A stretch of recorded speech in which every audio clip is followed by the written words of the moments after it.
বাংলাদেশ বনাম নেদারল্যান্ডস ২০২৫ সালের এই টি-20 সিরিজ ছিল উত্তেজনায় ভরপুর। নতুন রেকর্ড, চমকপ্রদ পারফরম্যান্স আর দারুণ জয় দিয়ে ভরা। চলুন দেখে নিই পুরো সিরিজের হাইলাইটস ও বিশ্লেষণ একসাথে। প্রথম টি-20 সিরিজের প্রথম ম্যাচে মুখোমুখি হয় বাংলাদেশ ও নেদারল্যান্ডস। সিলেটের মাঠে টস জিতে ব্যাটিং নেয় নেদারল্যান্ডস, কিন্তু তাসকিন আহমেদের বিধ্বংসী স্পেলে ১৩৬ রানের বেশি যেতে পারেনি তারা। জবাবে লিটন দাস ও নাঈম শেখের ব্যাটে ১৩.৩ ওভারেই ম্যাচ শেষ করে ফেলে বাংলাদেশ। তাসকিন আহমেদ ৪ উইকেট নিয়ে হন ম্যাচ সেরা।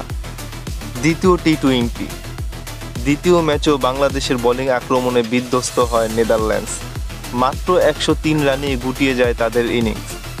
নাসুম আহমেদ ৩ উইকেট নিয়ে ভেতরের সব চাপ সামলে দেন। লিটন দাসের জায়গায় ওপেনিংয়ে আসেন তানজিদ হাসান, আর ৫৪ রানের ইনিংসে তিনি প্রমাণ করেন নিজের সামর্থ্য। বাংলাদেশ জিতে নেয় ৯ উইকেটে। তৃতীয় ও সর্বশেষ টি-20 তৃতীয় ম্যাচে ব্যাটিং করতে নেমে লিটন দাস করেন ৭৩ রান। স্কোরবোর্ড তখন ৪ উইকেটে ১৬৪ রান। কিন্তু হঠাৎ করেই শুরু হয় বৃষ্টি, আর শেষ পর্যন্ত ম্যাচ পরিত্যক্ত ঘোষণা করা হয়। তবে এতে বাংলাদেশের সিরিজ জয় থেমে থাকেনি।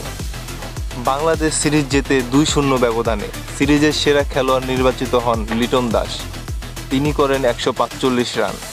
আর বোলিংয়ে সবচেয়ে সফল ছিলেন তাসকিন আহমেদ, ৬ উইকেট শিকার করেন। এই সিরিজ প্রমাণ করেছে এশিয়া কাপ ও বিশ্বকাপের আগে বাংলাদেশ দল রয়েছে দারুণ ছন্দে।